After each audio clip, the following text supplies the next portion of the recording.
Singai Law, everyone, good morning. I'm so incredibly happy everyone can join us for our online webinar today.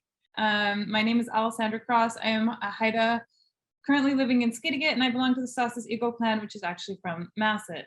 I just wanted to take a quick moment to do a land acknowledgement before we get started. And I know that we're all coming from different places around the world, but I invite you to reflect on what you love about where you are, what Indigenous territory you might be on, how you connect with the land and care for the land, and the role that the land has had in providing for us and our ancestors. So with that, it's another beautiful day here. I'm just at one of the HGI's offices inside the Haida Heritage Center. And the Haida Heritage Center is in the village of Skidegate, which is located on the ancestral, traditional, and unceded territory of the Haida Nation. So I'm actually new to HGI and the HGI family, and I'm being trained as a program coordinator, and my role is to support the students as well as the instructors. So if any of you have any questions or need any assistance with anything, I'm here to help. And with that, I'll pass it over to Laura, who can talk a little bit more about today's schedule. Thank you so much, Alessandra. Yeah, and thank you for that wonderful introduction. It's really nice to have you on the team. My name is Laura Bishop. I'm a settler. I've lived on Haida territory for the last 8 years, and I've been working with the Haida Gwaii Institute since September of 2017 as the program coordinator. As Alessandra was saying, I'm kind of passing the torch to her. So we're in the middle of transitioning right now, and we're really happy to have her, and the Institute's in excellent hands with her here. Our itinerary for this morning is we're going to have our instructors introduce their courses, and we'll be following that with a question and answer session. All right, okay. Well, with that, I will hand it over to you, Michelle Lee, to introduce your course. Great. Hi, everyone. Nice to see you. I feel like it's super special to connect at this time of year for some reason, because I'm not teaching right now. So I feel like there's just something kind of nice about reconnecting in the summer months. Summer for me here. You can probably see this beautiful sunny day here in Stockholm. It's a sunny evening now for me in this time zone, Stockholm, Sweden. But it's a really special time of year when we're at almost 20 hours of daylight. And of course, by the time this course rolls around, I'm in the reverse of almost 20 hours of darkness. But I find this time of year particularly energizing because of all this bright light around us. And nice to come out of those dark months. So it's an absolute honor to be sharing a bit about the course and to have been invited by the Haida Gwaii Institute to be part of their programming for this upcoming fall, and I have been invited previously. I think there's a whole bigger discussion going on around how we transform our current education systems and universities. And I think HGI isn't just talking about it, it's actually doing it. And so it's a real honor to be part of that. In terms of who I am, I'm a white settler.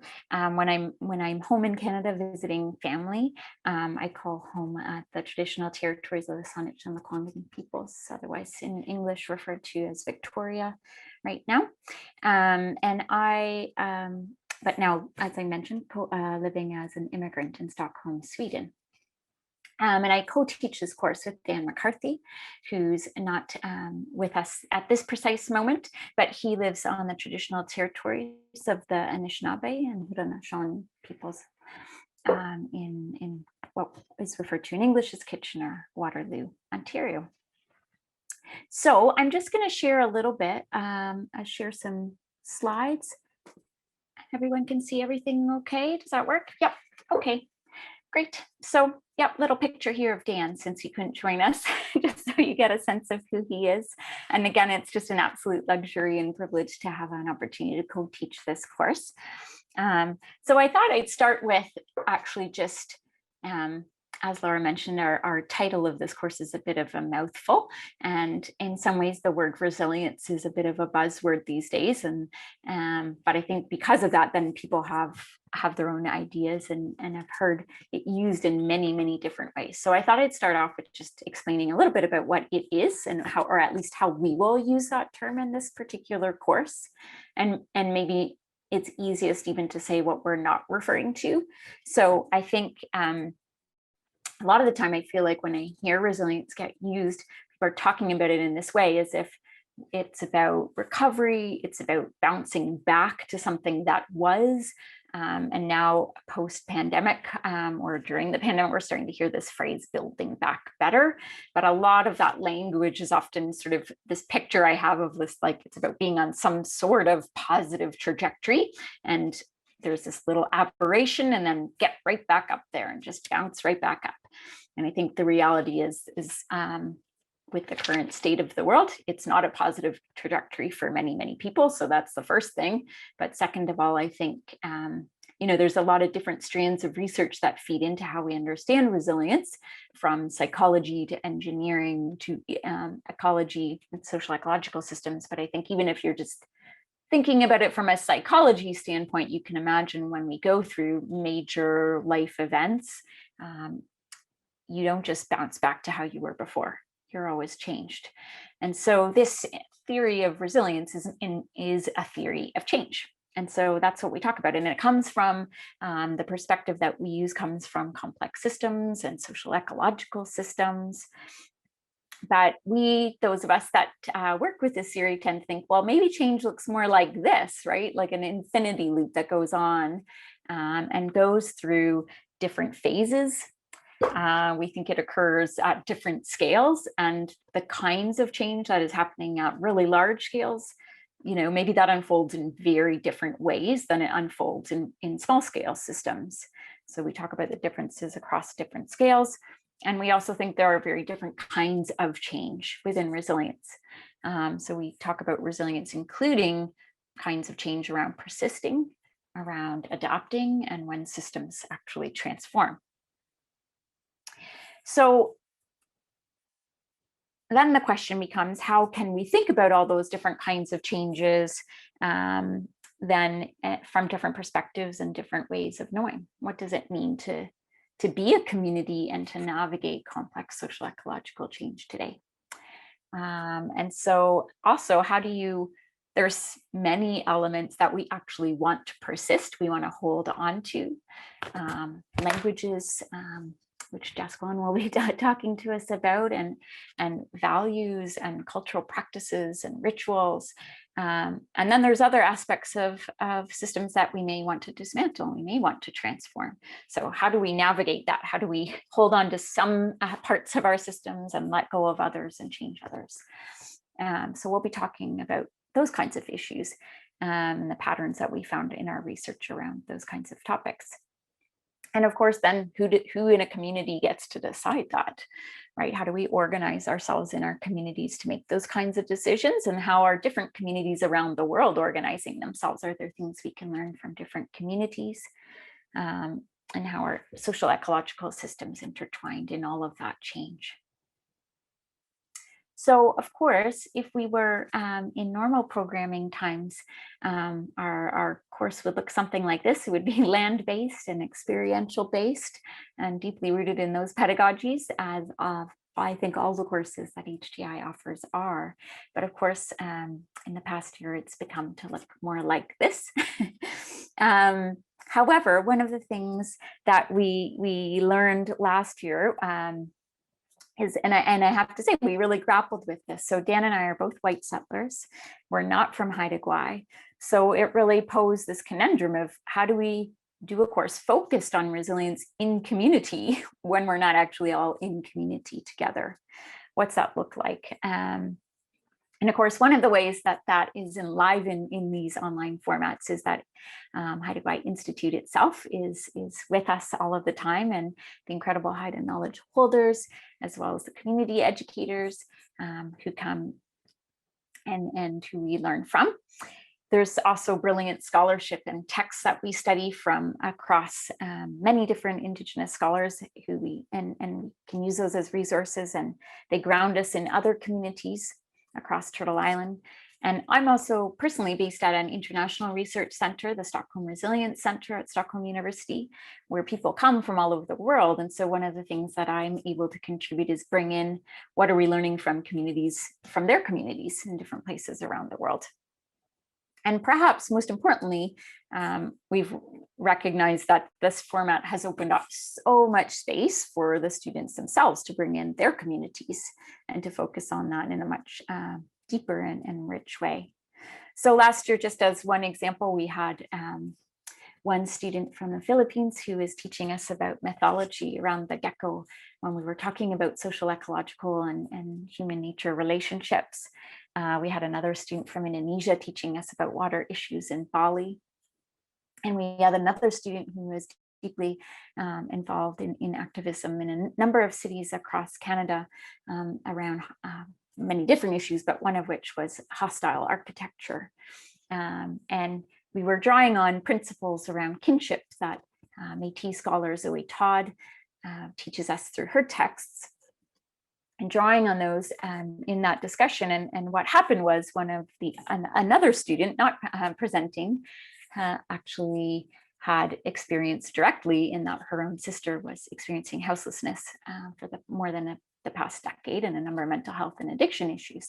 So we started drawing on those principles of kinship, of what does it look like when we design communities and plan for communities if they were rooted in principles of kinship, if that's who we're designing for. So those are just a couple of examples. And of course, that will change with a new group of people. But I think it's a nice example of how we can kind of hold space and nurture the context specific of the communities that each person is going to be coming from, but also what kinds of patterns exist across community as well, and how we can share those together. So I'll just introduce the learning outcomes before I wrap up with a kind of an overview of the different modules we cover in this course. Because we're talking about these complex systems changes, and yeah, we're not really pedagogically so focused on just memorizing theory and concepts and definitions, but actually deeply interested in how we apply these theories for engaging with different ways of knowing. And so our learning outcomes are focused on mindsets. So one of the mindsets is focused on the individual. So how can you build your own self-awareness and reflexivity around your own worldviews, around how that may bring certain values, but also certain biases.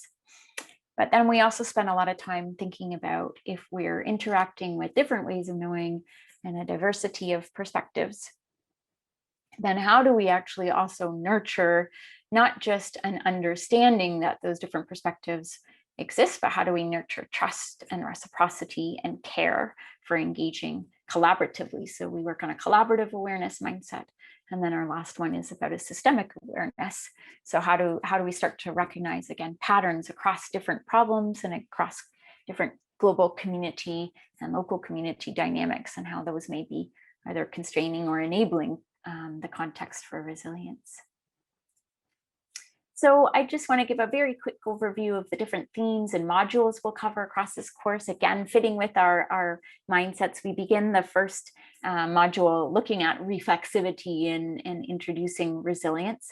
So we hear from Dr. Vanessa Andreotti, who's the Canada Research Chair in Race and Equality and Global Environmental Change at UBC. She's a Brazilian Indigenous scholar around reflexivity, and she gives us lots of tools around how we can think about that together, which we practice through the rest of the term. We then move into exploring Haida history, and also the intertwined nature of social ecological systems. And again, there we move across food practices and food security issues from the Pamir Mountains of Tajikistan to, again, looking at Zoe Todd's kinship relationships, to trans and queer ecology perspectives from South America, to Black scholarship on urban studies and racism, to thinking about the ways that our social and ecological systems are intertwined.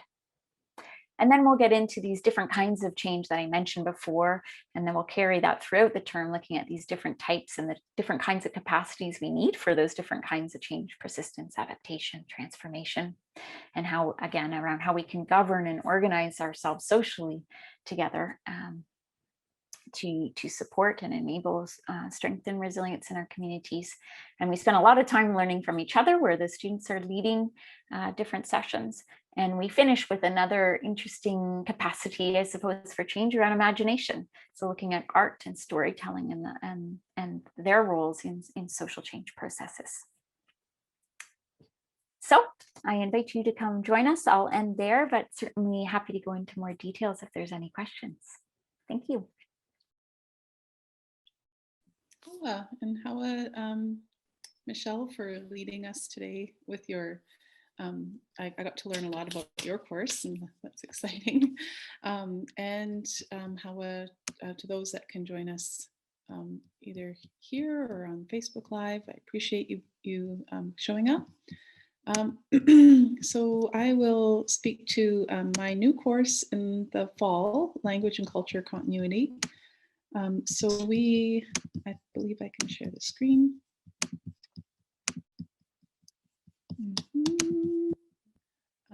So this is really exciting for me that this course is coming to be.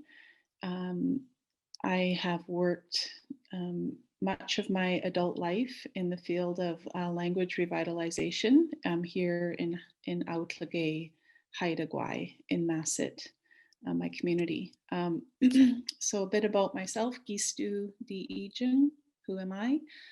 Just Kwan Hanu di Kiang, Cheats Gitten Stu di Iskogen, Sandlane Hanu di Non Kiagan, Skiljade Hanu di Non Kiagan, Anna Hyde Hanu di Non Kiang, Kunajet Hanu di Au Kiang, Quiance Hanu di Hod Kiang, di Gidlung un Elden. Hawa. So my name is Just Kwan, and I come from the Cheatskitney Eagle clan. My grandmothers were Emma Matthews and Phyllis Bedard, Sandlane and Skiljade. My other grandmother is Anna Hyde. She's still with us. My mother is Quinajet, Kathy Bedard, and my father is Quiance, Ken Bedard. I have 3 children. So that's who I am. My mother moved here to Haida Gwaii to teach in the 70s and ended up marrying my father and being adopted into the Cheatskitney Eagle clan by my great-grandfather, Chief Wea. And that was done in their living room as at a tea, and that was what served for our naming ceremonies for some time during the potlatch ban. But it's significant. I just wanted to give a little piece of who I am and what's informing this course. So I have a BA in history and with a minor in Indigenous studies.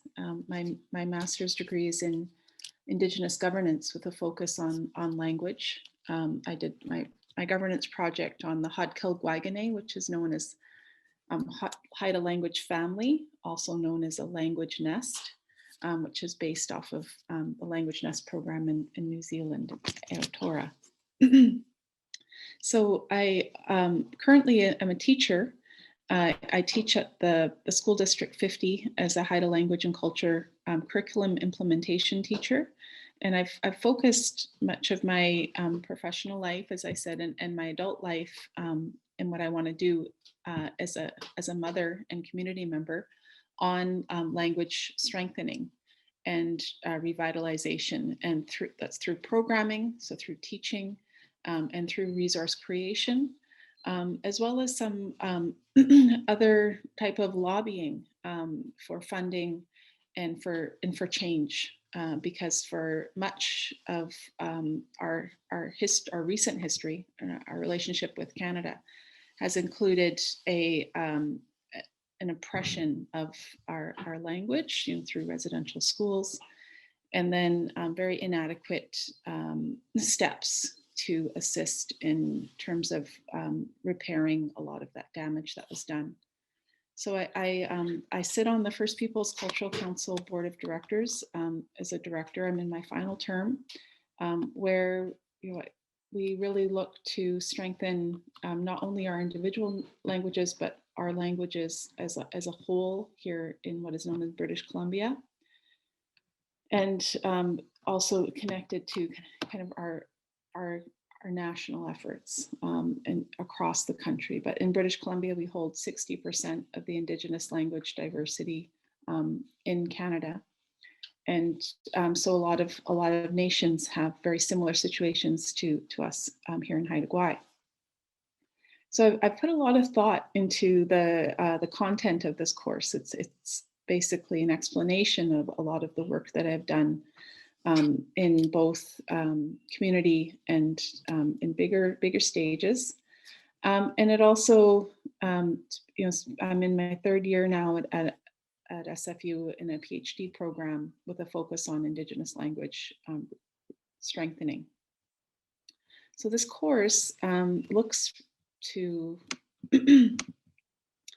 explore language as a means of examining culture and culture continuity on Haida Gwaii and throughout what is now British Columbia, spanning ancient times to the present. I really want to look at how worldviews are embedded in language and other forms of communication and expression, as well as really wanting to ensure that it's known that I'm using Hodkill, so the dialect here in Old Masset, as a framing device.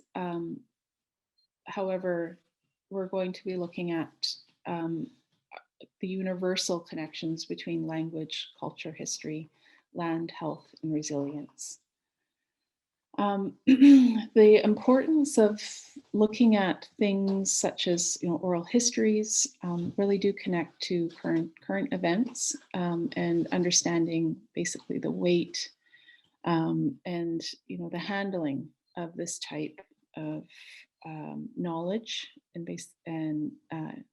history within our communities, both within community and on the other side, the Canadian side.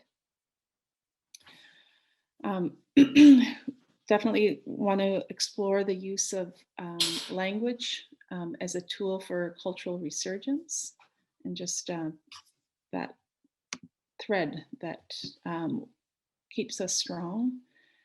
I strongly believe that ancestral knowledge that is contained within our languages serve as a connective thread woven throughout history, really delivering a lot of lessons about strength, resurgence, and resilience through stories, cultural teachings, and songs. This is for both Indigenous and non-Indigenous students to better understand the importance of language and culture in one's own identity and understanding of community. Looking to share an understanding of the importance of language in Indigenous communities historically and into the present. I want students to gain knowledge of the role of language theft in colonization and dispossession of power. It's really important with current events and the new light being shone on our history here in Canada, and understanding I want students to gain an understanding of community and cultural resilience and resurgence through language-led initiatives. The first module is language and worldview. The second is language and colonization. The third is language and resilience. And the fourth is language and resurgence. Students we'll be meeting twice a week, Mondays and Wednesdays, 10:30 to 12. Myself, as well as a number of community educators and Indigenous voices through various media and written work. There are a number of discussion opportunities, both online and throughout the course. Reflections on the course material, a case study based on our learnings, and a final project. So that is everything about my course. I'm looking forward to any questions you might have. I appreciate the audience, and I'm really excited for the fall.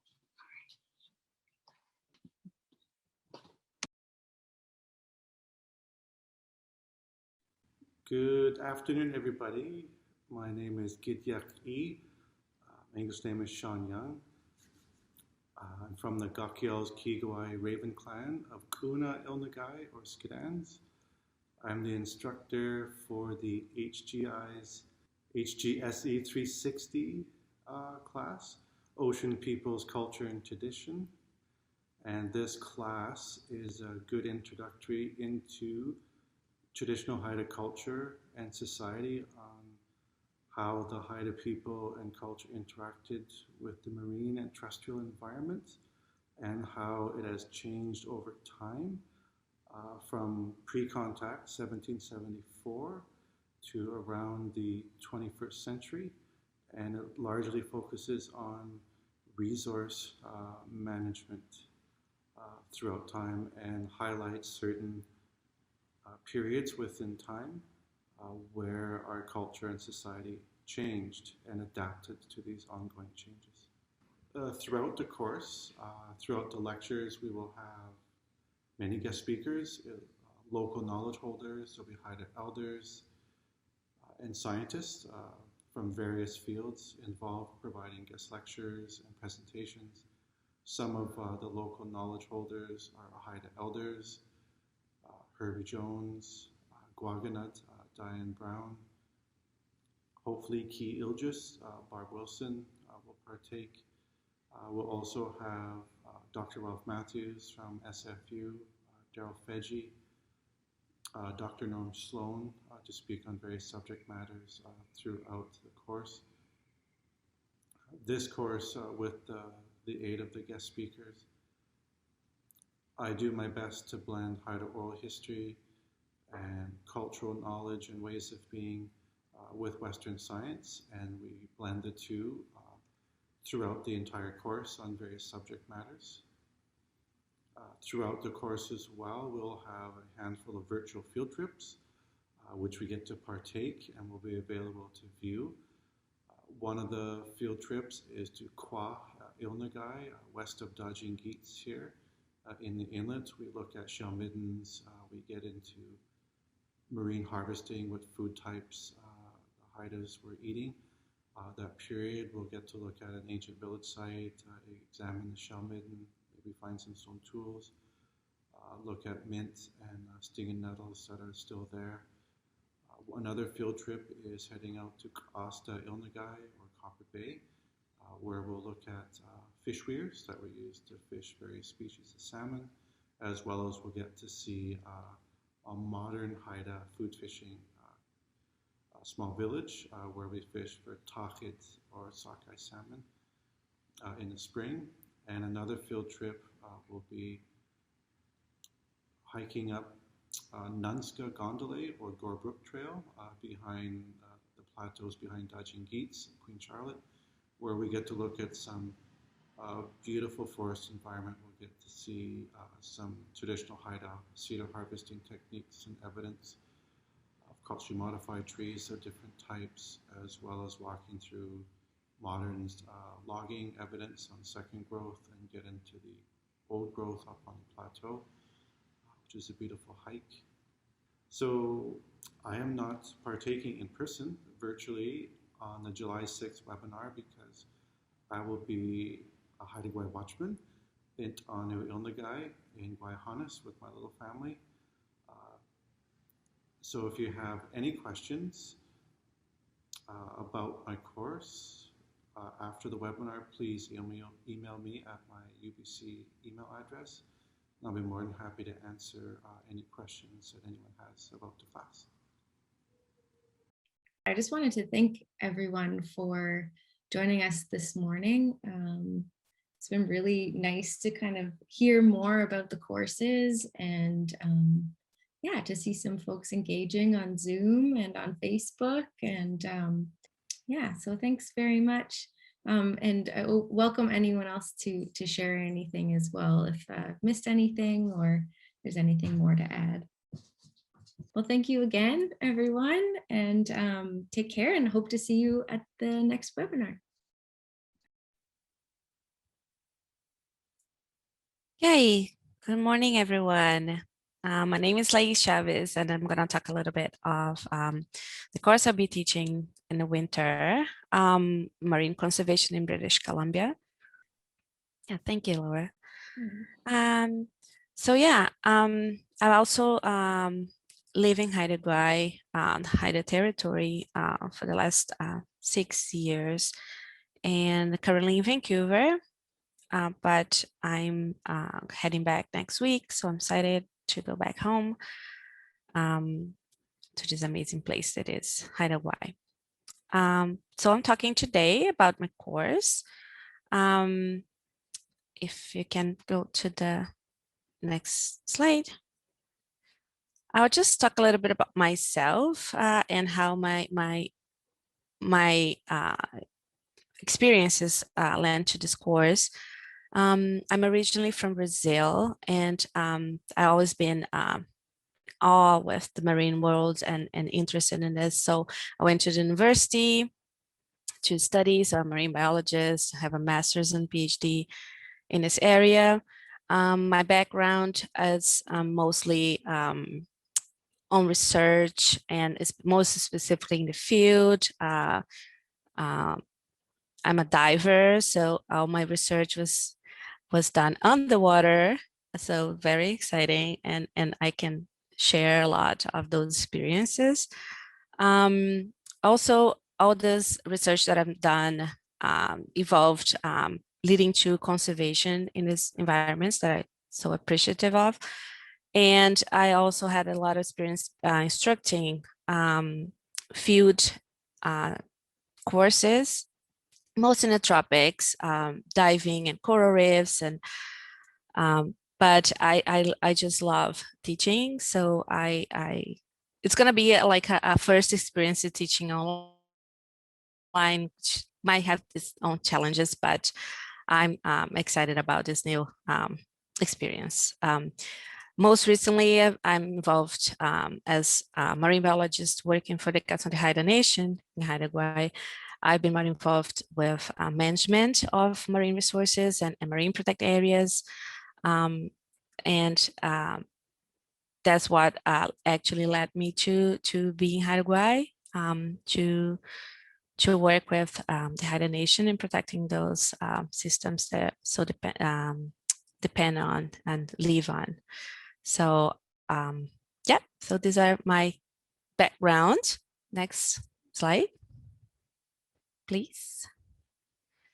I can also not forget my two little kids that always they're the big part of my life right now. I have two little boys, Felipe is 5 and Paulo is 2, and I tried as much as I can to bring them into this marine world that is so important to me. So I really like to involve them in those activities, so they are also appreciative of marine ecosystems.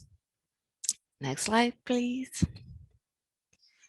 So some of the things that I'm envisioning for this, for a classroom environment, well, basically, the classes will be divided into modules, delivered virtually. So we'll have online courses, and we'll discuss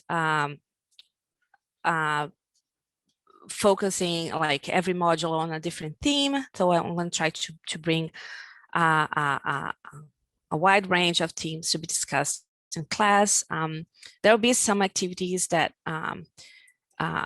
the students will be able to do indoors and also outdoors activities as much as can. We'll probably have more relaxed rules to be in outdoors by the winter, hopefully. But in class also, we're going to have reading debriefs and discussions according to the themes of that week, and also we're going to have student presentations, and I would hope active participation of the students, asking questions. The curiosity is a very important, I would say, trait for students to learn.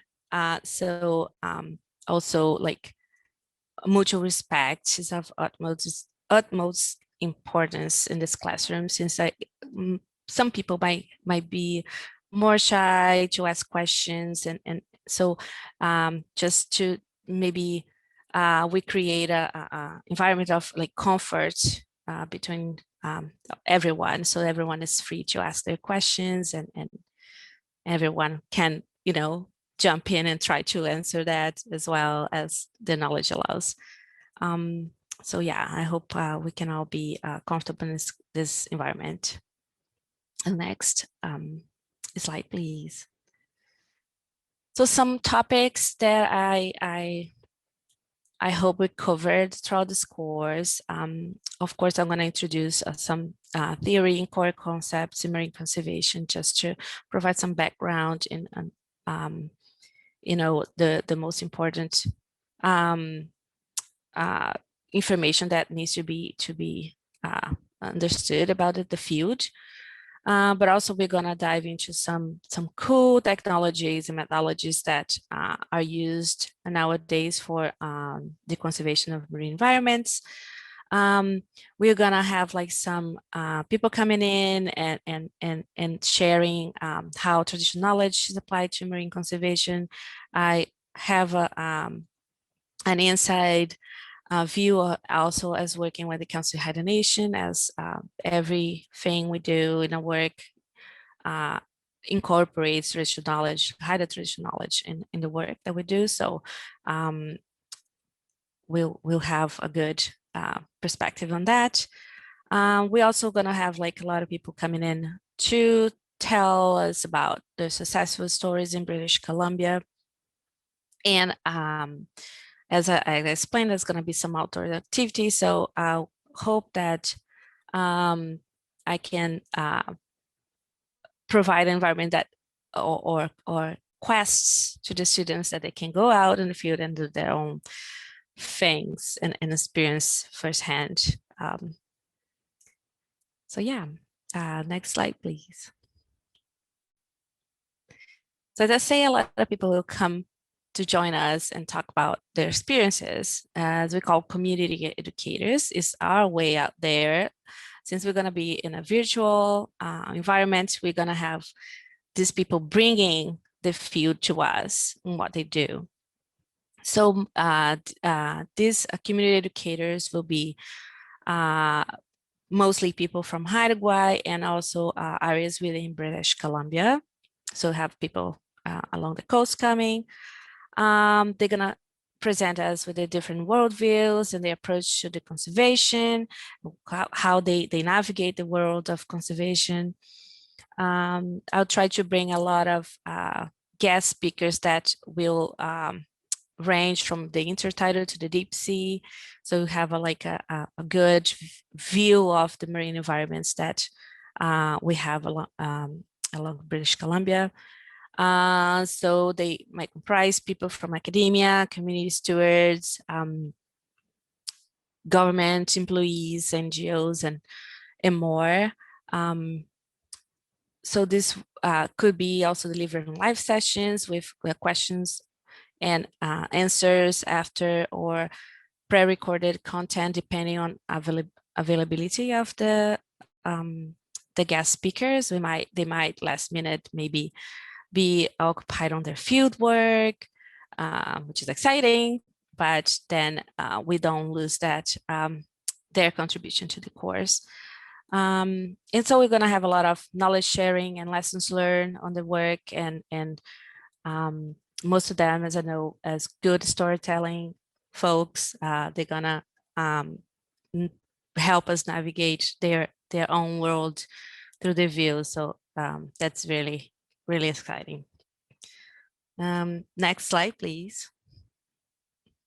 So I just tossed here some cool pictures of things that, for instance, they might present to us, you know, like how they go to their adventures out there to do their work in ships in the middle of the ocean, and all the tools that they use to achieve samples they do and most interesting things that they found in their work, and help us also navigate on what is necessary to get to where they are. So it gives us some insight on like what kind of specialties that we would need to require to get to those different jobs that we might be interested in, but don't know how to get there.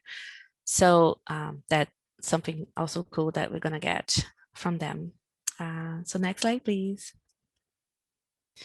Yeah, I'm really excited about this course, and I hope students also get super excited about it. So we're gonna get an insight into projects along the Sea coast.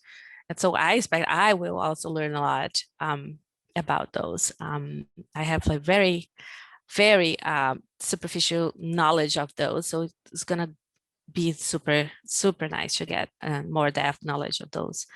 So you're gonna be exposed to real world experience as well. Like they're gonna come and share. Even if things went wrong, we're gonna know. But also we're gonna learn the best practices, because there's so many things that we learn on the way as we do. Even if things go wrong, that is also learning. We're gonna be exposed to those career paths. As I said, we might not know how to get there, but we're gonna get some insight on those skills needed. And we're gonna have all these outdoor activities. I hope that the winter is not that so ration people that you cannot go out, but we're gonna try to still have a lot of outdoor activities for you. So I hope that everyone gets excited as I am right now. So next slide, please. Well, thank you, everyone. And I'll be here for answer questions if you have some.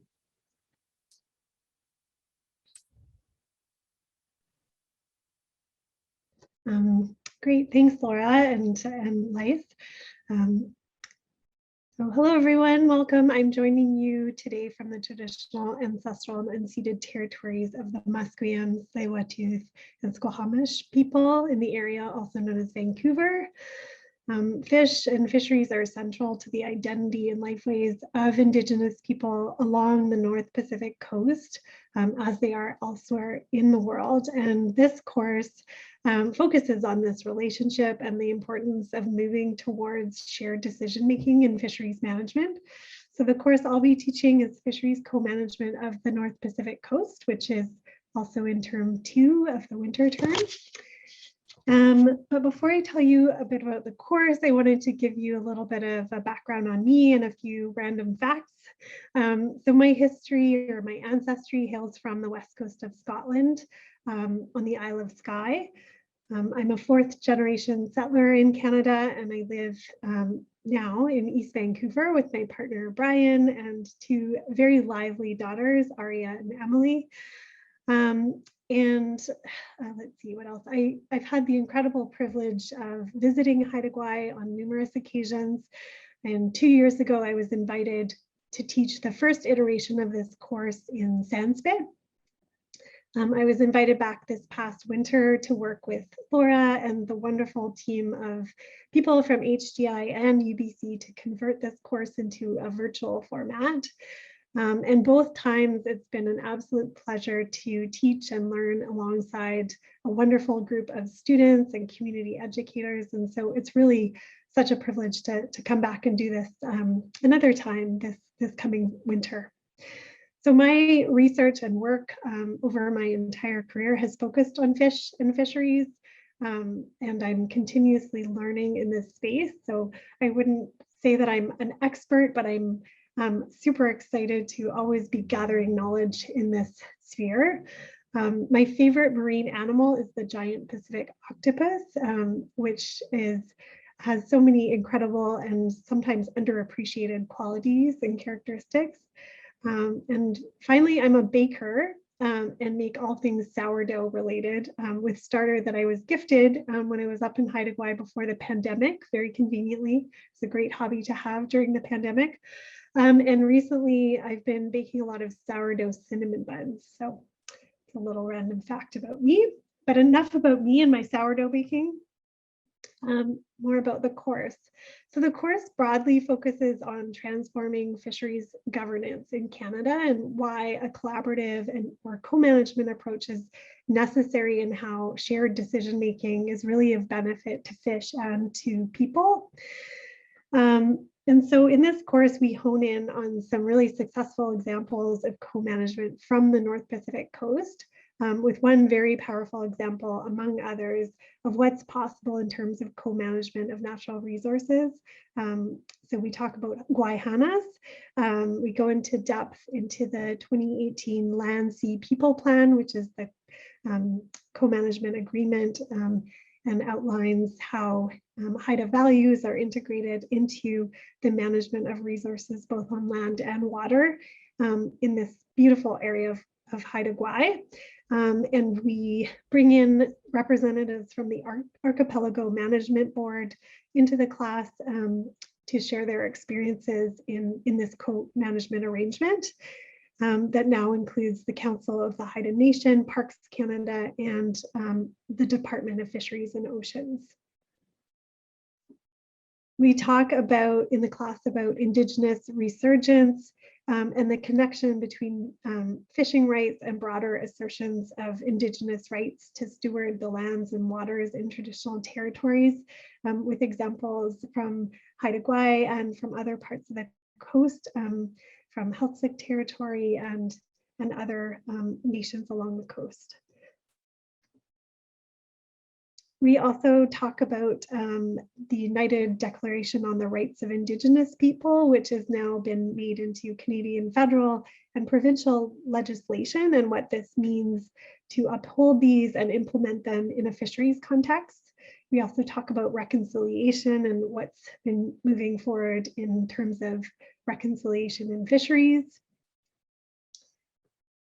And much as Lace outlined in her preview of her course, in our course, we also bring in people who have very much on the ground expertise and insights on these topics as community educators. Many of them have much more experience than I do, and many of them hail from Haida Gwaii and other places along the coast. These are just pictures of some of the community educators we have had joined the class in previous years, including Ernie Gladstone and Cindy Boyko, who are on the Archipelago Management Board, Mark Spaljeric, who works for Haida Fisheries, Lace Chavez, who's with the Council of the Haida Nation Marine Planning Team, Vanessa Zanner, Sean Young, and Vanessa Bellis, also from Haida Fisheries. So some really, really great people who've been very generous with their insights and time, and will be joining, maybe not exactly these people, but we will have people like this join the class. One of the added benefits of having this as an online course is that we're able to bring in speakers who are not on Haida Gwaii, and last term, and I've just confirmed that she'll be joining us again for the next iteration of this course. We had Dr. Andrea Reed join, and she's an assistant professor of Indigenous fisheries at UBC and a citizen of the Haida Nation, or sorry, of the Niska Nation. My apologies, Andrea.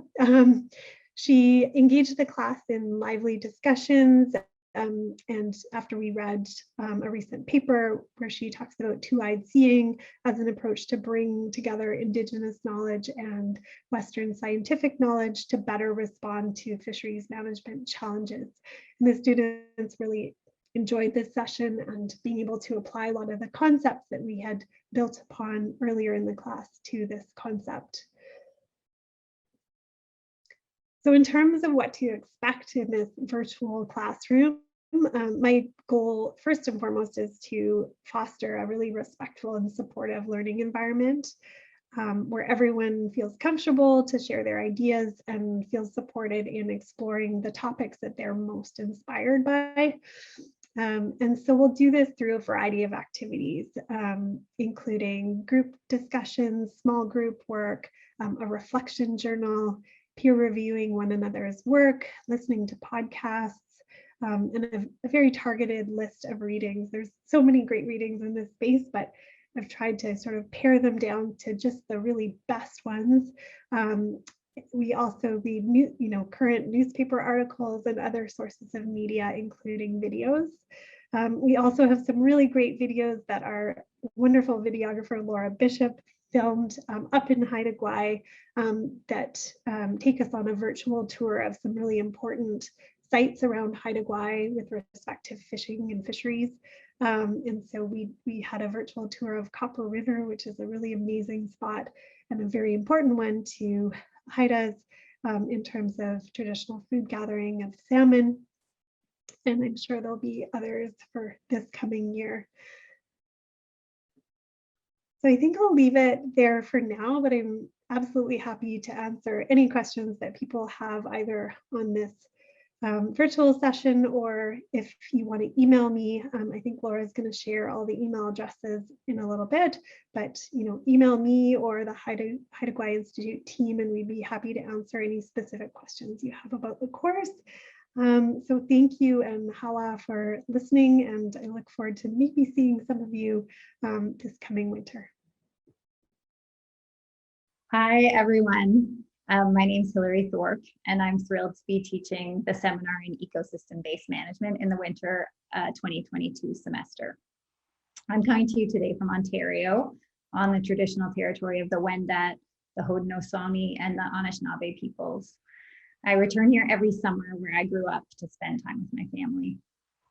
I'm sorry that I'm not able to be with you in real time. I'm a practitioner of ecosystem-based management, which means that I spend a lot of time in meetings, and I had a conflict during the webinar that I couldn't shuffle around. So I'm going to start by introducing myself, and then I'll introduce the course. I'm a forest ecologist by training. I did my PhD at the University of Toronto, but for the last 10 years, I've been working for Parks Canada as a marine planner. For many years, I worked with the Gwaii Archipelago Management Board to develop the Gina Wadufan Kilgulka Land Sea People Management Plan, which is one of the documents that we'll read in class.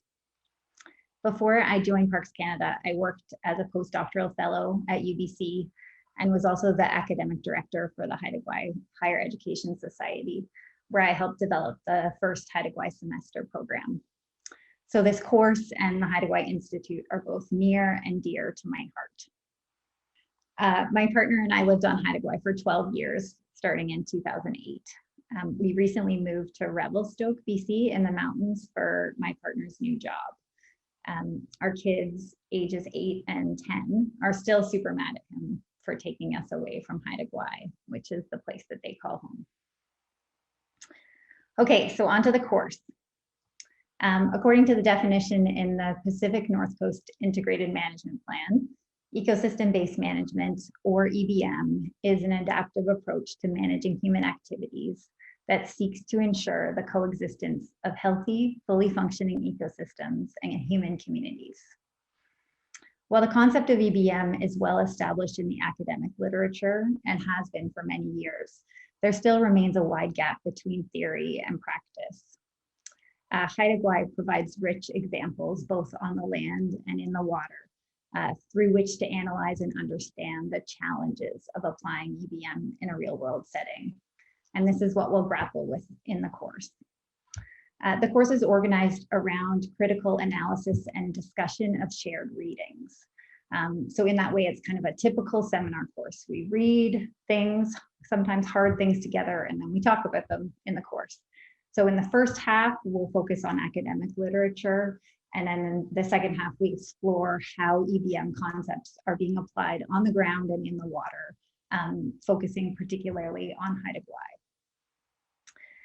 During the course, each student will be responsible for giving a group presentation, so working with other students on a set of readings and then presenting to their fellow classmates, and then also writing 2 response papers. And then there will be a final exam that will take place during class hours.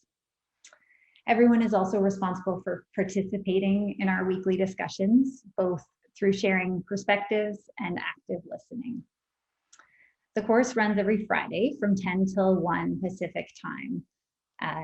3 hours sounds like a long time to spend online, but we'll take a nice break in the middle. And in the past, I found that the time usually flies by. So I'm looking forward to seeing some of you in January, and please feel free to reach out if you have any questions about the course. Right. So yes, please feel free to contact any of us, our course instructors, Sarah, Lice, and Hillary, or myself, Laura Bishop, or Alessandra Cross. If you have any questions or need any direction or like more information about any of our winter term 1 or term 2 courses that will be available online. And registration is open. And so we're happy to kind of guide you through that process as well. Thank you so much to professors for taking your time and doing this webinar with us. It's a really unique opportunity for the students to get a glimpse into what they can expect for the semesters. And I feel like it's just a really nice resource for them to have. So thank you, Hawa,